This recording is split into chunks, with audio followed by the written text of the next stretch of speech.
அனைவருக்கும் வணக்கம். நமது டிஎன்பிஎஸ்சி யூடியூப் சேனலில் பாரதியார் பாரதிதாசன் பார்த்துட்டோம். அடுத்தது எங்கள் தமிழ் பார்க்கலாம். ராமலிங்கனார் பற்றி பார்க்கலாம். அருணெறி அறிவை தரலாகும் அதுவே தமிழன் குரலாகும். பொருள்பெற யாரையும் புகழாது போற்றாதாரையும் இகழாது. கொல்லா விரதம் குறியாக கொள்கை பொய்யா நெறியாக. எல்லா மனிதரும் இன்புறவே என்றும் இசைந்திடும் அன்பரமே. அன்பும் மரமும் ஊக்கிவிடும் அச்சம் என்பதை போக்கிவிடும். இன்பம் பொழிகிற வானொலியாம் எங்கள் தமிழ் என்னும் தேன்மொழியாம். நாமக்கல் கவிஞர் பே. ராமலிங்கம் பாடியிருக்காரு. அடுத்தது ஊக்கிவிடும்னா ஊக்கப்படுத்தும். விரதம் நோன்பு குறிக்கோள் பொழிகின்றன தருகின்ற.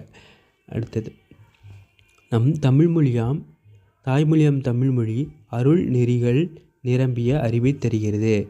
அதுவே தமிழ் மக்களின் குரலாகவும் விளங்குகிறது. தமிழ் மொழியை கற்றோர் பொருள் பெறுவதற்காக யாரையும் புகழ்ந்து பேச மாட்டார்.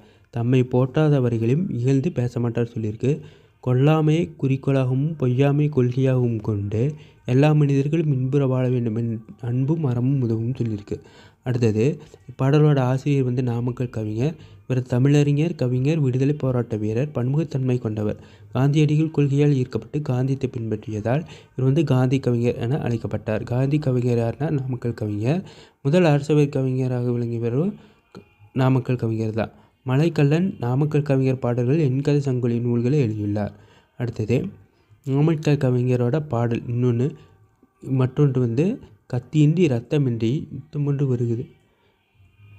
சத்தியத்தின் நித்தியத்தை நம்பு யாரும் சேர்வீர். கண்டதில்லை கேட்டதில்லை சண்டை இந்த மாதிரி. பண்டு செய்த புண்ணியந்தான் பழித்தன் தேனம் பார்த்திட அப்படின்னு கத்தியின்றி இரத்தமின்றி யார் நாமக்கல் கவிஞர் பாடியிருக்காரு. வீடியோ பிடிச்சிருந்தால் லைக் பண்ணுங்கள், மறக்காமல் சப்ஸ்கிரைப் பண்ணுங்கள். தேங்க்யூ. ஃபாலோ பண்ணுங்கள்.